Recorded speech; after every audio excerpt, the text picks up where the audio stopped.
AngloFoneல தமிழ் வழியில வாட்ஸ்அப் மூலமா இங்கிலீஷ் சொல்லி கொடுக்குறோம் அப்படின்றது நம்மள நிறைய பேருக்கு தெரியும். அண்ட் ஆல்சோ நம்மளோட சோஷியல் மீடியா பேஜஸ்லயும் வீடியோஸ் அப்டேட் பண்ணி உங்களுக்கு இங்கிலீஷ் சொல்லி கொடுத்துட்டு இருக்கோம். அதெல்லாமே மறக்காம ஃபாலோ பண்ணி தெரிஞ்சுக்கோங்க. Let's get into the video. Have had or has had இந்த ரெண்டு வேர்ட்ஸுமே ஒரே சென்டென்ஸில் யூஸ் பண்ண முடியுமான்னு உங்களுக்கு சில டவுட்ஸ் இருக்கலாம். கண்டிப்பாக யூஸ் பண்ணலாம். This is grammatically correct. இதை பற்றி இன்னும் டீட்டெயில்டாக பார்க்கலாம் வாங்க. ஹேவை நம்ம சாப்பிட்ற ஆக்ஷனுக்கும் யூஸ் பண்ணுவோம். For example, I have lunch, I have biryani.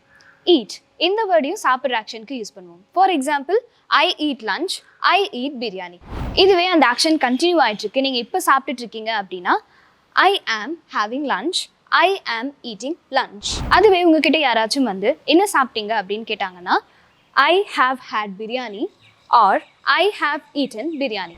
இந்த மாதிரி சென்டென்ஸை ப்ரெசன்ட் பர்ஃபெக்ட் டென்ஸ்னு சொல்லுவோம்.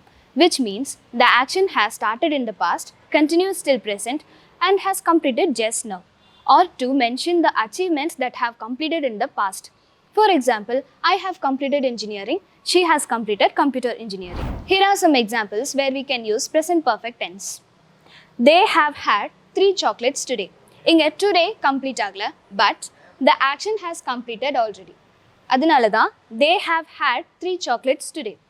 இங்கே நீங்கள் eaten யூஸ் பண்ணலாம். They have eaten 3 chocolates today. And Sarath has had a beard for many years. இங்கே ஒரு பர்சன் இருக்கனால has யூஸ் பண்ணியிருக்கோம். had அவர் ரொம்ப நாளுக்கு முன்னாடி ஸ்டார்ட் பண்ணாரு, beard வளர்த்துருக்கு, still he has the beard. Here you'll have a doubt. நம்ம ஏன் had யூஸ் பண்ணக்கூடாது, இல்லை ஒரு ஆக்ஷன் வேர்டோட பாஸ்ட் வேர்டு ஏன் யூஸ் பண்ணக்கூடாது அப்படின்னு. For example, I ate biryani, I had biryani. இந்த மாதிரி பாஸ்ட் சென்டென்ஸ் யூஸ் பண்ணுறோம் அப்படின்னா அது கம்ப்ளீட்டாக பாஸ்டில் நடந்து முடிஞ்சிருச்சு.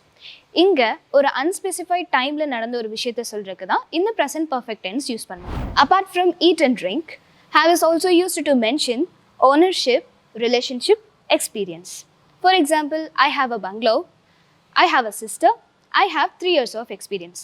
ஸோ இந்த மாதிரி வேர்ட்ஸ் யூஸ் பண்ணி ப்ரெசன்ட் பர்ஃபெக்ட் டென்ஸஸ் ஃப்ரேம் பண்ணி காமெண்ட் பாக்ஸில் ட்ராப் பண்ணுங்க. ஹேவ் ஹேட் அண்ட் ஹேஸ் ஹேடோட யூசேஜ் பார்த்துருப்பீங்க.